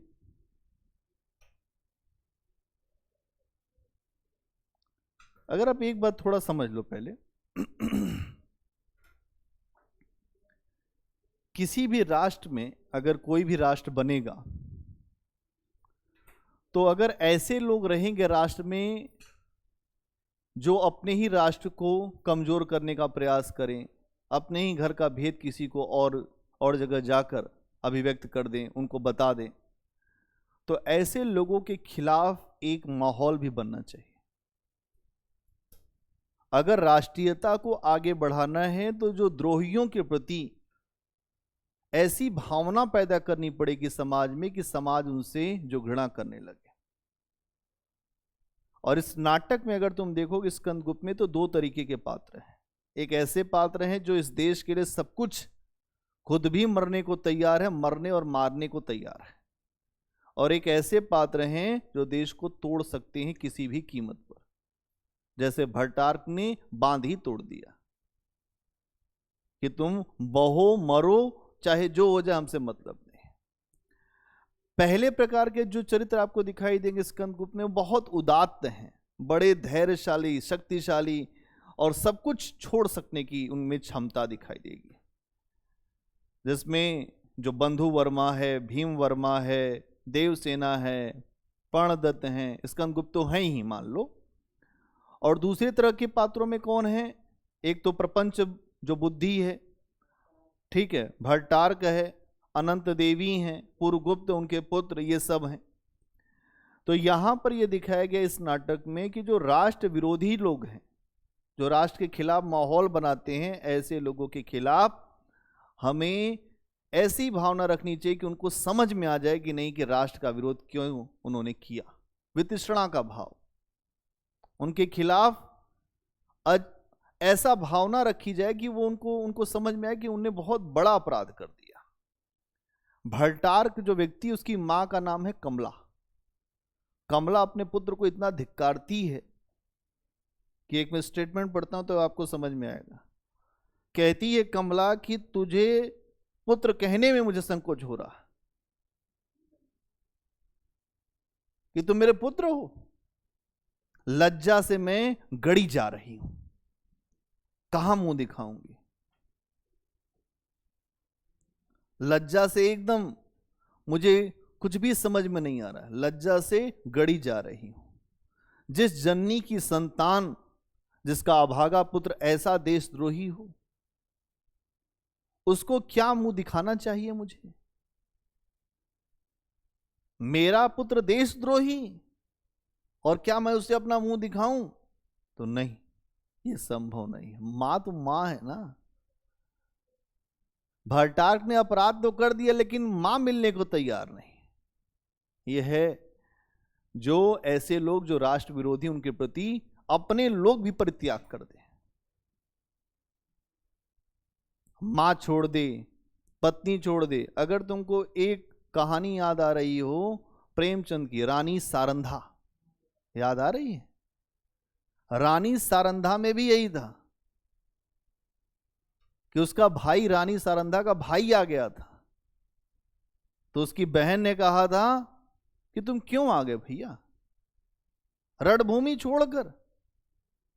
और बाद में उसकी भाभी ने बड़ी आलोचना की थी रानी उसकी, जो सारंधा की, कि जब जब तुम्हारी शादी होगी तब मैं पूछूंगी कि अपने पति को कितना भेजती। और बाद में जब अवसर आया तो रानी सारंधा ने अपने पति के समय भी यही काम करके दिखा दिया। तो उसके पति ने कहा कि मैं और किसी के हाथों से नहीं मरना चाहता सारंधा, एक वार तुम मुझे मारो, मैं तुम्हारे हाथों मरना चाहता हूं, शत्रु के हाथों नहीं। हम डायलॉग हिंदी साहित्य, इसीलिए तो हिंदी साहित्य है। पहला वार किया रानी सारंधा ने अपने ही पति के ऊपर। प्रेम जिससे बहुत कोई करता है और वही ये कह दे एक वचन दो, तुम मुझे मार दो। अब सोचिए कि अपने ही पति को मारना है, और फिर एक चाकू उसको मारा, फिर दूसरा अपने, और दोनों ही हुए कि हमें कोई छू न सकेगा। चंद्रशेखर आजाद के अंदर भी यही रहा होगा ना, इसीलिए तो खुद को गोली मार ली, कहे अंग्रेज तुम्हें छू नहीं पाओगे। क्या हुआ, कोई दिक्कत नहीं, मैं खुद को गोली मार लूंगा, लेकिन तुम मुझे नहीं पाओगे, तुम मुझे यातना दे ही नहीं पाओगे। ये फिलॉसफी है। यहां जो देवसेना इसी तरह की, उसके अंदर उत्साह है, उसी तरह की एनर्जी है। भाई उसका जो पूरा परिवार है वही ऐसा ही है। ऐसा नहीं कि केवल वही है। जो भीम वर्मा है उसके अंदर भी यही चेतना आपको दिखेगी, जो बंधु वर्मा उसमें भी यही दिखेगी, और जिसमें नहीं उसको ये सब उत्साहित कर देते हैं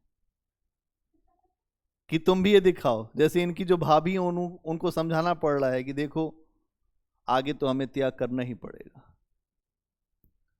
तो यहां राष्ट्रद्रोहियों के प्रति एक जो वितृष्णा का भाव रखा गया है, जो घृणा का भाव रखा गया है।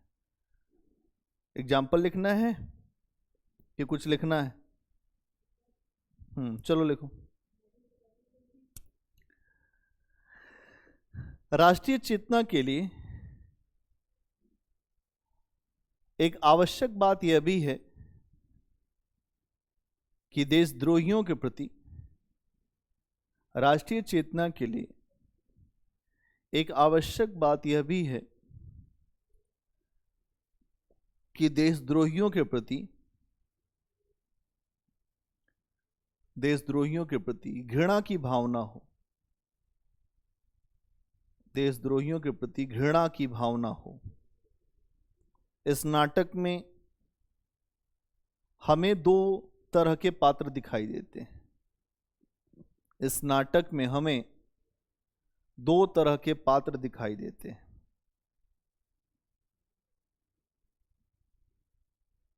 पहले वे पात्र जो राष्ट्र के लिए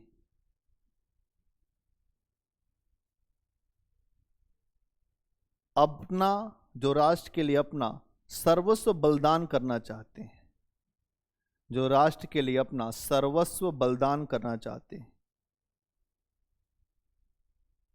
दूसरे वे जो देश को तोड़ने का प्रयास करते हैं, दूसरे वे जो देश को तोड़ने का प्रयास करते हैं, जो देश को तोड़ने का प्रयास करते हैं। ठीक है, तो बलिदान करने वालों को वहीं पे ब्रैकेट में नाम लिख लो।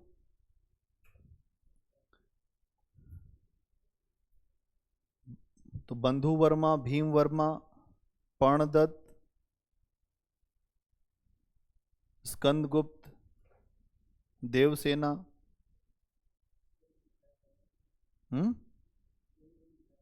हाँ, तोड़ने वालों में भट्टार्क, अनंत देवी, प्रपंच बुद्धि, पुरगुप्त, ये तोड़ने वाले हैं।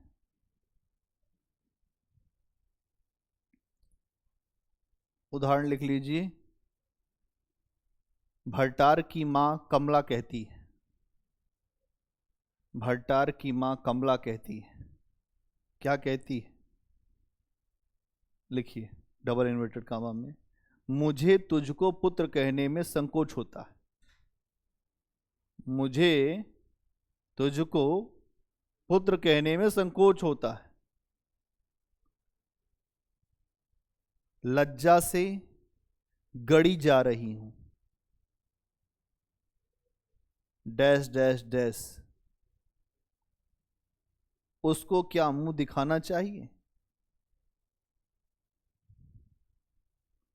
उसको क्या मुंह दिखाना चाहिए?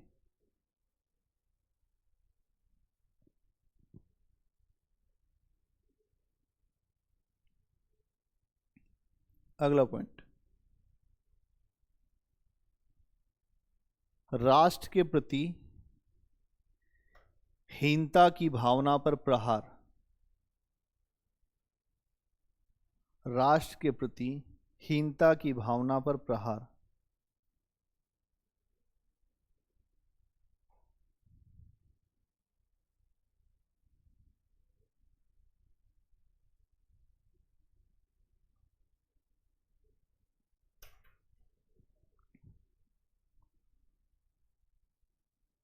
सभी देश में कुछ ऐसे लोग रहते हैं, सभी देश में कुछ ऐसे लोग रहते हैं जो अपने राष्ट्र को हीन समझते हैं। आपको भी मिल जाएंगे ऐसे लोग जो अपने राष्ट्र को हीन समझते हैं और दूसरी संस्कृतियों की महानता गाते रहते हैं, और दूसरी संस्कृतियों की महानता गाते रहते हैं।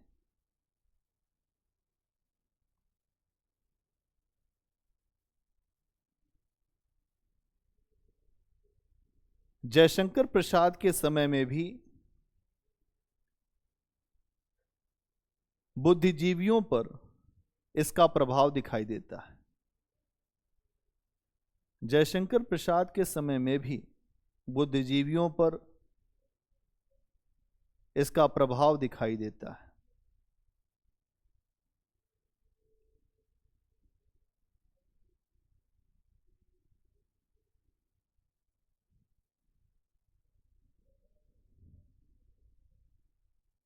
राष्ट्रीयता के लिए अपने राष्ट्र से गहरा प्रेम चाहिए, अपने राष्ट्र से गहरा प्रेम चाहिए। इसीलिए जयशंकर प्रसाद ऐसे चरित्रों पर प्रहार करते हैं, ऐसे चरित्रों पर प्रहार करते हैं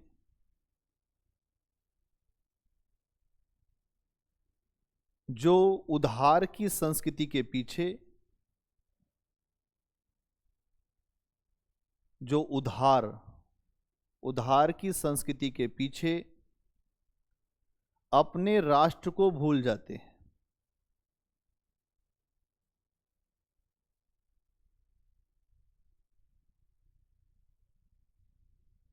तो मक्कार कौन था? भट्टार्क। भट्टार्क एक जो गुप्तों के सैनिक को अपने पक्ष में करने का प्रयास करता है। तो वही लिखो, भट्टार्क एक सैनिक से कहता है, या ऐसे लिख दो, सैनिक भट्टार्क से कहता है, सैनिक भट्टार्क से कहता है। क्या कहता है? क्योंकि ये तो गद्दार है भट्टार्क, अब इसको एक सैनिक कह देता है। ये बहुत बड़े पद पे है, लेकिन जो सैनिक वो अपने राष्ट्र से प्रेम करता है। क्या कहता है? यवनों से उधार ली हुई सभ्यता, हाँ यवनों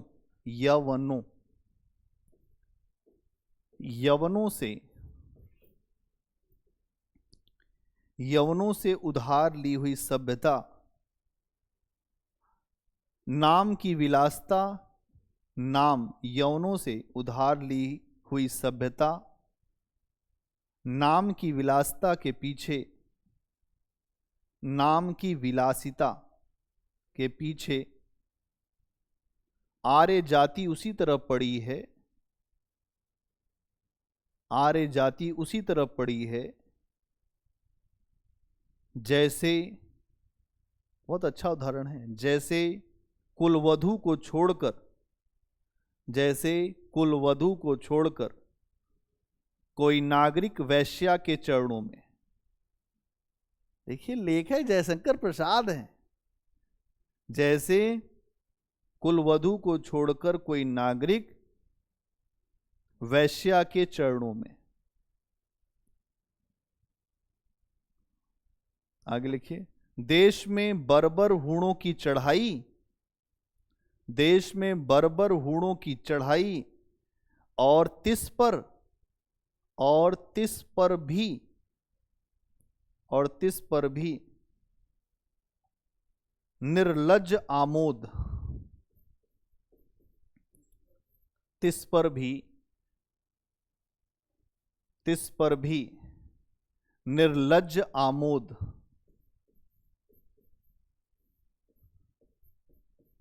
निर्लज्ज आमोद मतलब एंजॉयमेंट चल रहा है।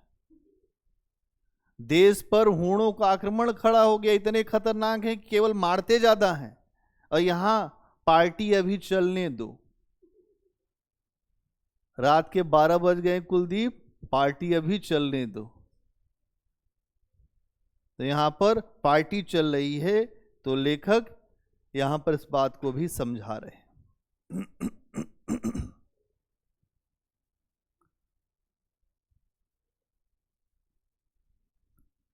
अगला पॉइंट बनाइए, काल्पनिक राष्ट्रीय चेतना पर, या काल्पनिक राष्ट्रीय चेतना का निषेध है ना, क्या है, विरोध, काल्पनिक राष्ट्रीय चेतना का विरोध।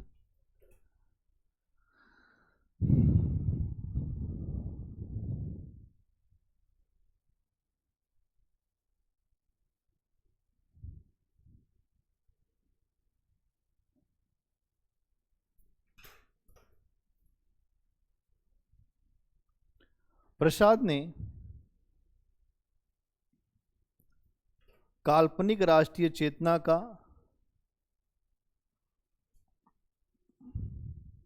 निषेध किया है। क्या होती है काल्पनिक राष्ट्रीय चेतना, थोड़ा एक मिनट रुको। लोग कहते हैं कि हम सबको देश के लिए अपने प्राण दे देने चाहिए, और उनके यहां अभी जो 3 दिन से जो भोजन नहीं बना है, जो भोजन ही नहीं बना है, अब हम कह रहे हैं उससे कि तुम हमारे लिए जो प्राण दे दो। तो प्रसाद ने ऐसी कल्पना वाले राष्ट्र का जो निषेध किया है। उन्होंने ये कहा है कि हमें एक ऐसा राष्ट्र बनाना है जहां वर्ग समानता हो, हर व्यक्ति को भय से, भूख से मुक्ति मिले, और इसी धारणा पर एक ऐसा देश बने जहां समाजवाद हो। तो इसका मतलब ये समाजवादी आंदोलन से भी प्रेरित है कि देश को ऐसा बनाया जाना चाहिए जहां सबके लिए बराबरी हो, समता हो कुछ। तो लिखिए क्या लिखा है आपने, जिसमें भूखे व्यक्ति से देश पर मरने की बात की जाती है, जिसमें भूखे व्यक्ति से देश पर मरने की बात की जाती है।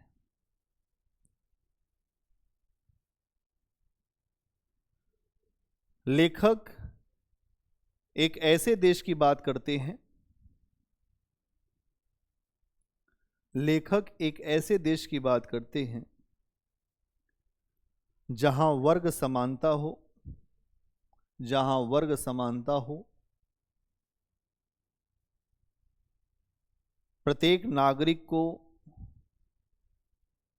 भय से, भूख से मुक्ति मिले, मुक्ति मिले, भय से, भूख से मुक्ति मिले।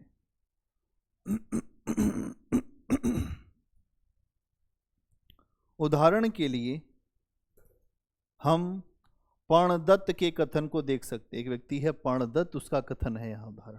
पर्णदत्त, पर्णदत्त के कथन को देख सकते हैं।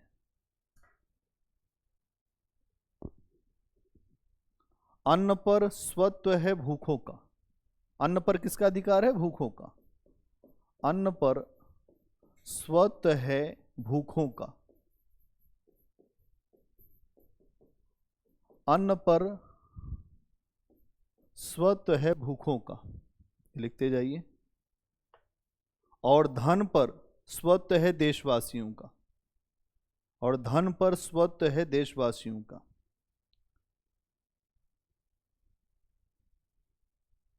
फिर डैश डैश डैश, विलास के लिए उनके पास पुष्कल धन है। विलास के लिए उनके पास पुष्कल धन है और दरिद्रों के लिए नहीं। विलास के लिए, विलास मतलब क्या होता है? भोग विलास।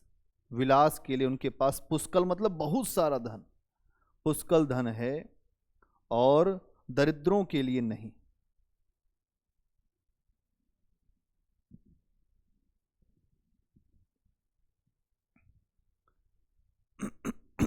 एक पॉइंट और बचा, इसको पूरा कर लेते हैं। हिंसा मार्ग को स्वीकार किया जाना, हिंसा के रास्ते को स्वीकार करना।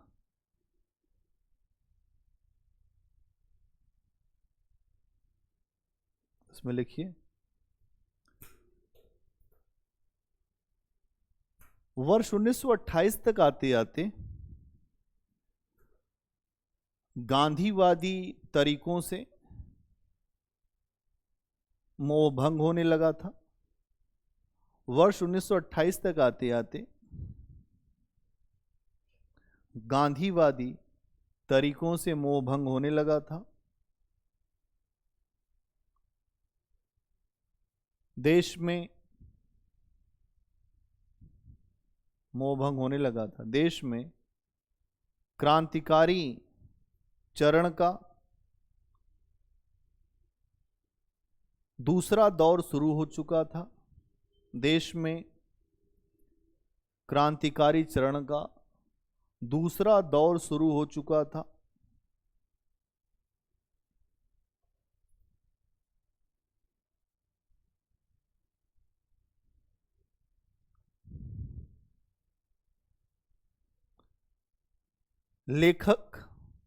लेखक इस नाटक में शांति के पक्ष की बात करते हैं। लेखक इस नाटक में शांति के पक्ष की बात करते हैं, किंतु यदि रास्ते में युद्ध से जूझना पड़े, शांति की बात करते हैं, किंतु यदि रास्ते में युद्ध से जूझना पड़े तो उसे सहर्ष स्वीकार करते हैं।